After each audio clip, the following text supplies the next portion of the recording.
I still don't know what they wanted. I never saw their faces. But for weeks, I kept hearing my name being whispered, called out at odd hours, sometimes even in places I had never been.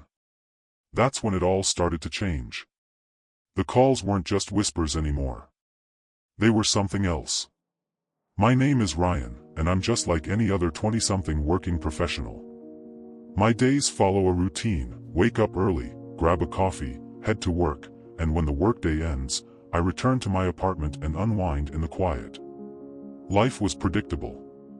It was the kind of routine you'd find comfort in, the kind of life you'd expect from someone like me, just trying to make it in the world. It was peaceful, too peaceful at times, and that's where the unease started. It wasn't anything major, just a feeling I couldn't shake. My apartment was on the quieter side of the city, far from the noise of downtown. At night, there was an eerie stillness.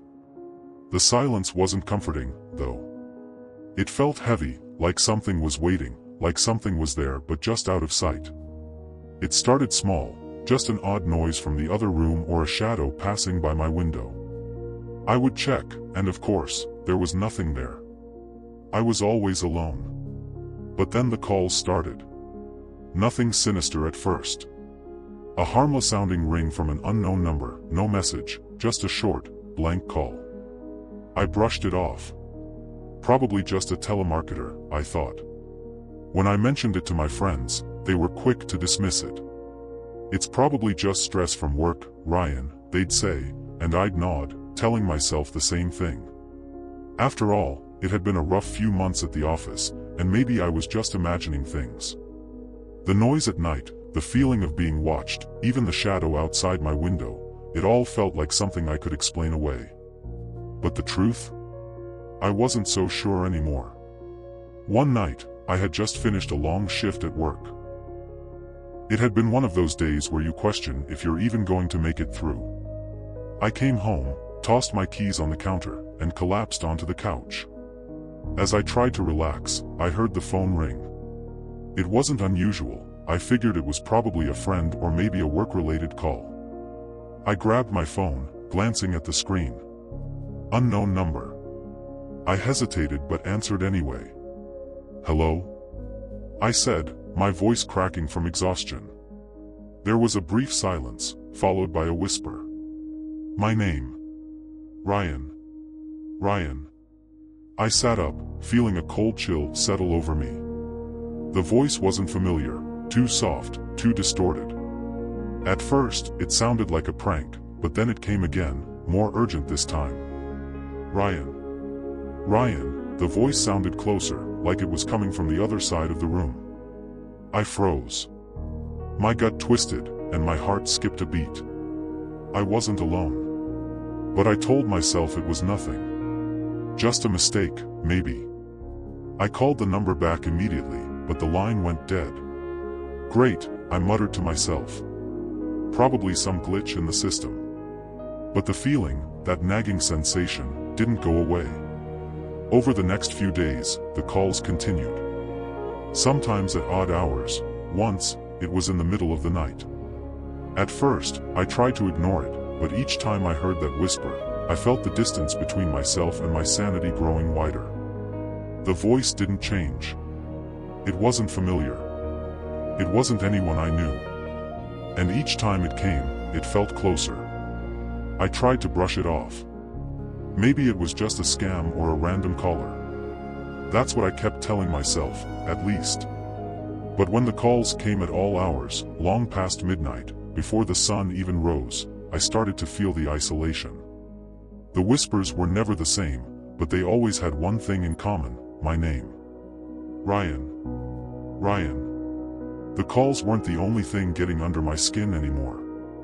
The longer it went on, the more everything around me started to feel wrong. I'd wake up in the middle of the night, eyes wide open, and hear faint sounds, scratching noises or the softest movement coming from the other side of the room. At first, I'd chalk it up to my imagination, my mind playing tricks on me in the quiet, dark hours. But then, things started to move. Just a little bit. A book I was sure I had left on the table would be on the floor the next morning. I'd find a cup, one I had set down in the kitchen, across the room on the counter, or sometimes even in the living room. It was subtle, nothing obvious enough for anyone else to notice. But I noticed. And the more I noticed, the more I couldn't ignore it. It wasn't just the objects moving. It was the way they moved, the way they seemed to shift when I wasn't looking, like something was trying to communicate without saying a word. One night, after another call, I sat in my living room, staring at the window. The curtains were drawn shut, but in the dim light of the street lamp outside, I could still see the faint outline of the glass. I thought I saw a shadow move past the window. But when I rushed to the window, nothing was there. No figure, no person. Just the empty street. I couldn't shake the feeling that someone was out there, watching me. I would stay up late, staring at the phone, waiting for that whisper to come again. It always did. But there was more. Every time I walked past a window, I could feel eyes on me. Late at night, I'd hear footsteps outside my apartment, the soft tap of shoes on the pavement. And when I checked, no one was ever there. The worst part? I started hearing my name again, but this time it wasn't just on the phone. It was in the silence, in the air. A whisper in the shadows. At first, it was faint, barely audible. But then, it became louder, more urgent. Ryan. Ryan, I felt like I was losing my grip on reality. Was I really hearing it? Was I imagining it? The constant unease began to wrap around me, like a dark cloud I couldn't escape. My skin felt cold, my stomach twisted in knots, and I found myself looking over my shoulder constantly. There were nights when I didn't want to leave my apartment, but I couldn't stay locked inside forever. I couldn't let whatever this was take over. But each time I stepped outside, I could feel the presence lingering, like something was just behind me, waiting. And then there was the silence. The quiet that had once been comforting now felt like a trap. The feeling of being watched, was it real? Or was I just spiraling out of control? I had started to question everything. Was I just overthinking things, like everyone had said? Maybe I was just imagining it, the pressure of my job getting to me. But no.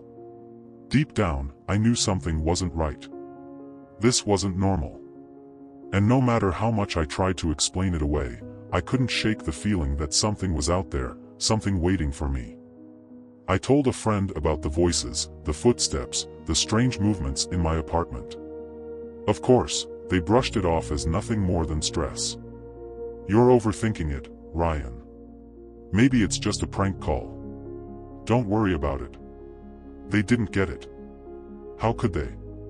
They hadn't experienced what I had.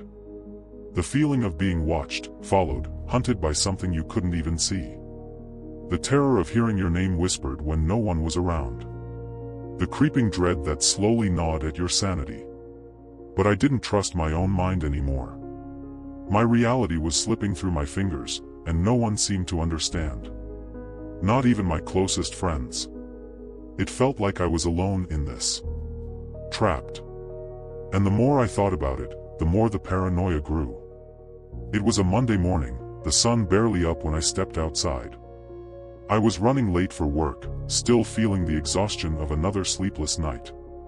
I had gotten used to waking up in the middle of the night, my mind racing with the fear of hearing that voice again, or worse, of seeing something I wasn't ready to face. I had convinced myself it was just my overactive imagination, but deep down, I knew that wasn't true.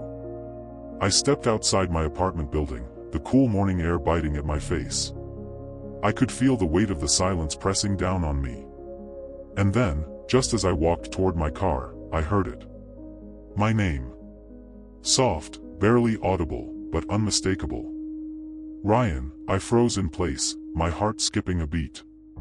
The voice was behind me, but when I turned around, there was no one there. I scanned the area. The street was empty, quiet. Not a single soul in sight. The only sound was the distant hum of cars passing down the street. I looked around again, my pulse quickening. Was it real? Did I hear that? My breath caught in my throat as the voice came again, closer this time. Ryan. I spun around, adrenaline coursing through me. My gaze darted across the empty street. There was no one. The streetlights flickered, casting long shadows across the sidewalk. I felt the weight of the silence pressing in on me, and for a moment, I couldn't breathe. There was nowhere to run, nowhere to hide. I was alone. The sense of being watched surged through me again. I couldn't escape it. Every inch of my body screamed for me to leave, to get out of there, but I stood frozen. The voice was gone now, but the feeling was still there, lingering like a shadow at the edge of my vision. I could feel it behind me, right there, but when I turned, there was nothing. Only the empty street.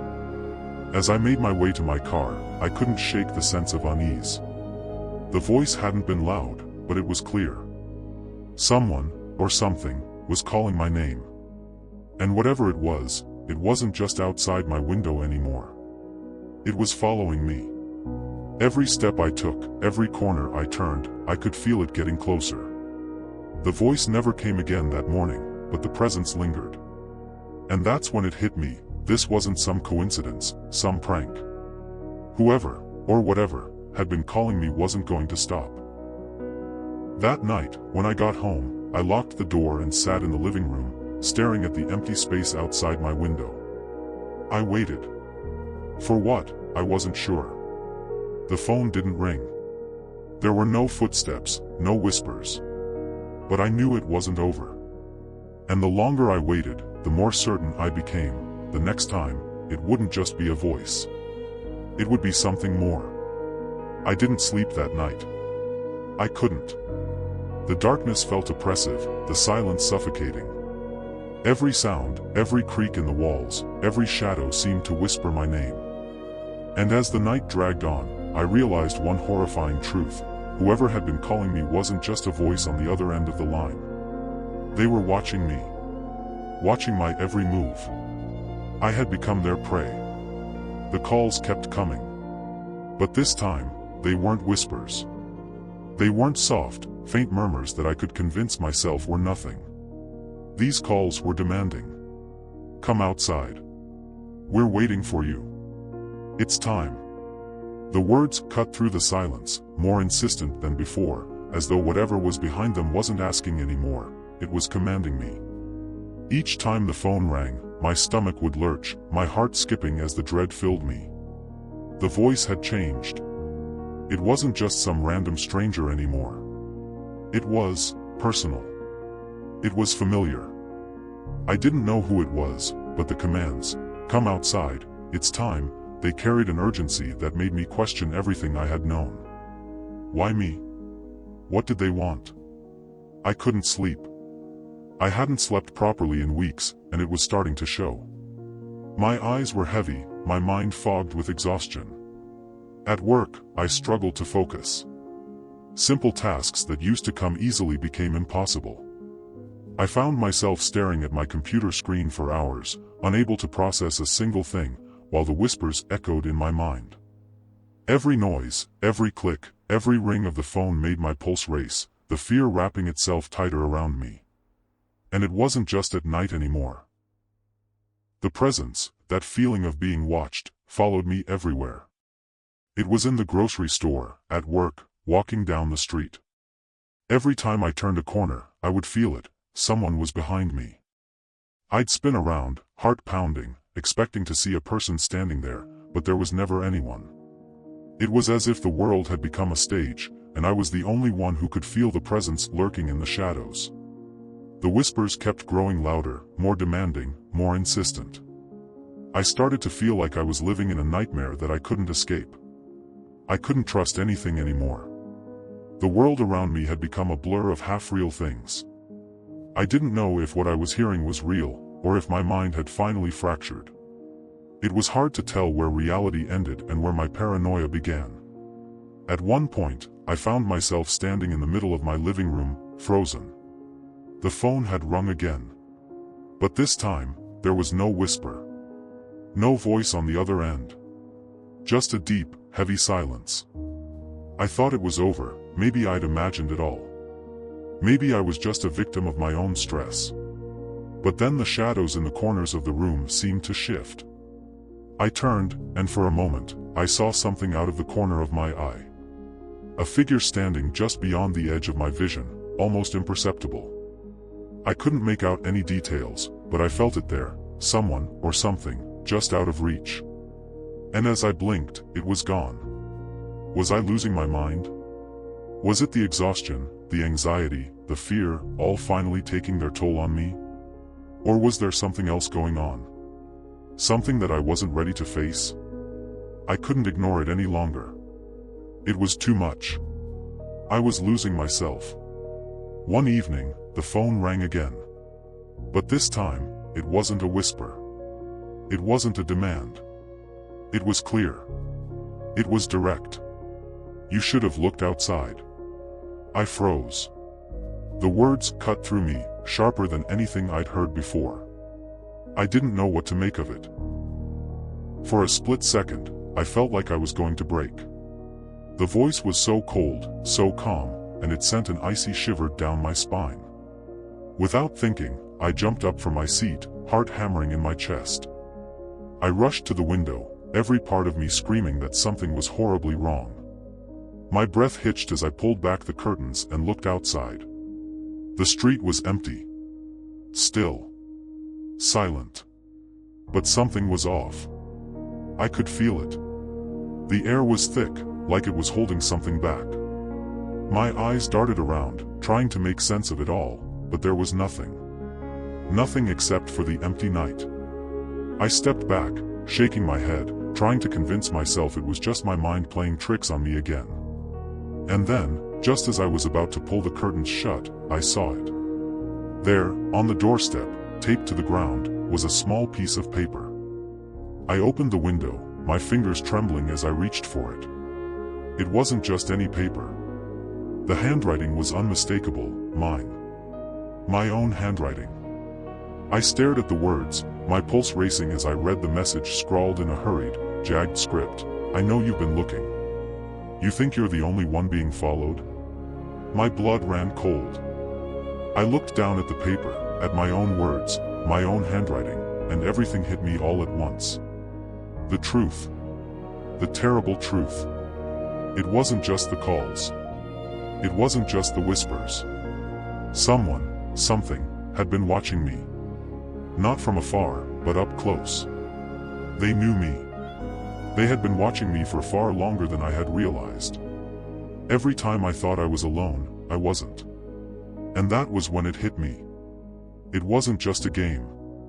This wasn't some sick prank. They had been manipulating my reality. They had been watching me, observing me, and worse, they knew exactly what I was doing. Every time I thought I was getting away from the whispers, from the presence, they were still there, watching, waiting. My every movement had been tracked. Every step I took had been seen. My thoughts, my actions. None of it was private. I was a puppet, and they had the strings. And that piece of paper, it was a message. A confirmation. A declaration. It was never about the calls.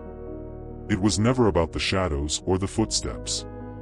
They had been manipulating me from the start, controlling me without me even realizing it.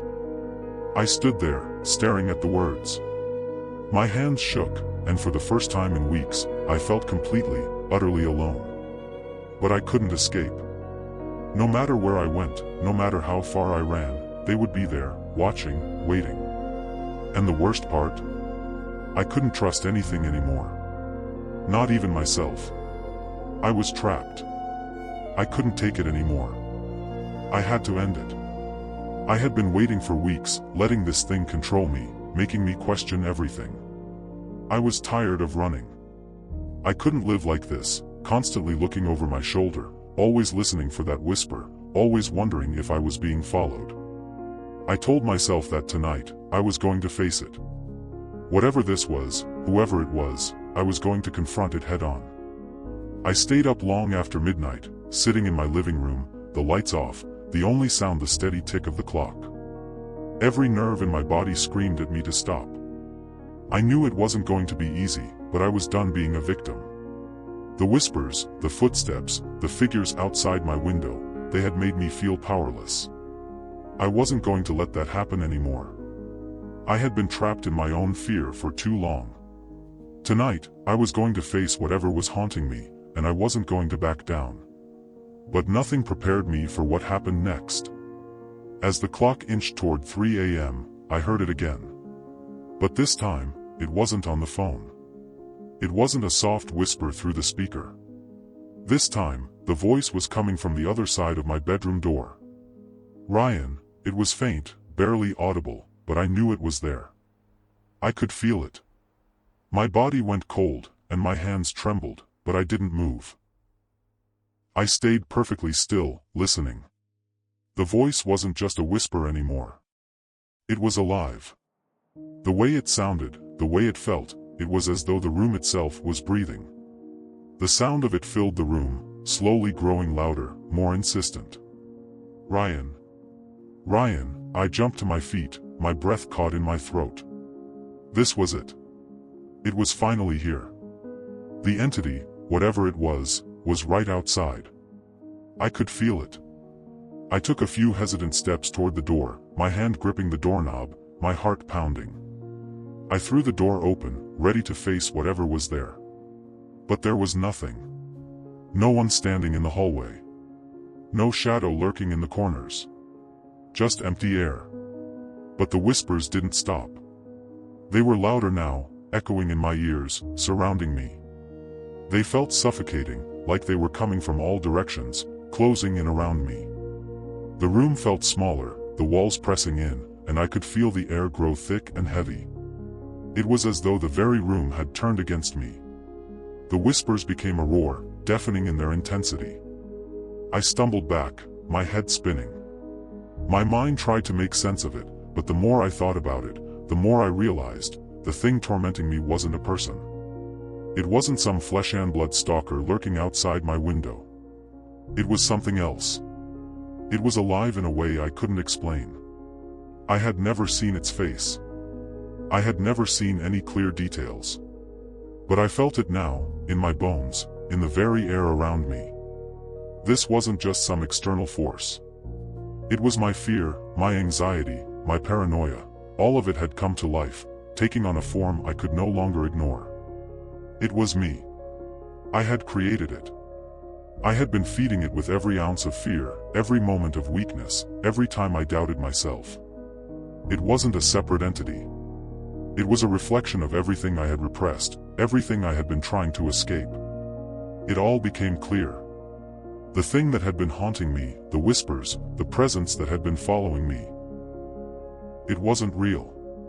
It was a manifestation of my own fears, a dark mirror of everything I had bottled up inside. The stalker was never a person. It was me. I had spent weeks running, terrified of something I thought was external. But the truth was far worse. The entity wasn't a stranger. It was a reflection of my own mind, my own struggles with anxiety, paranoia, and self-doubt. All of it had coalesced into this thing, feeding off my fear, my exhaustion, my inability to escape myself. The more I thought about it, the more I realized that I had never been alone. The stalker, the whispers, the footsteps, they weren't from someone else. They were my own creation. My mind had twisted everything into a nightmare I couldn't escape. To escape, I had to confront the truth. I had to face my fear and accept that I wasn't being stalked by a monster or a ghost. The real monster was inside me. And until I accepted that, until I embraced the truth, would never be free. It wasn't an easy choice. I had spent so long denying it, so long trying to outrun the fear. But now, I knew. I couldn't escape anymore. I had to face what I had become.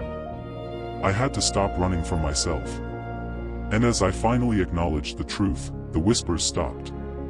The pressure on my chest lifted, the suffocating presence faded. The room was quiet again. The terror that had consumed me for so long was gone. But the silence that followed was just as unsettling. I wasn't sure if the nightmare was over or if it had simply moved on to another victim. I was left in that silence, alone with the knowledge that whatever had tormented me wasn't something I could ever escape. I picked up my phone, exhausted, hoping that maybe, just maybe, it was over. I unlocked the screen, my fingers trembling, and found one final message waiting for me. It was from an unknown number. "You'll never be alone again." Have you ever felt like someone, or something, was calling your name when you were completely alone? If that sent a chill down your spine, make sure to hit that subscribe button, because you never know, the next story might just be about you. Don't forget to drop a like and share your thoughts in the comments section. Which is more terrifying? Being hunted by an unseen face, or one that's been with you all along?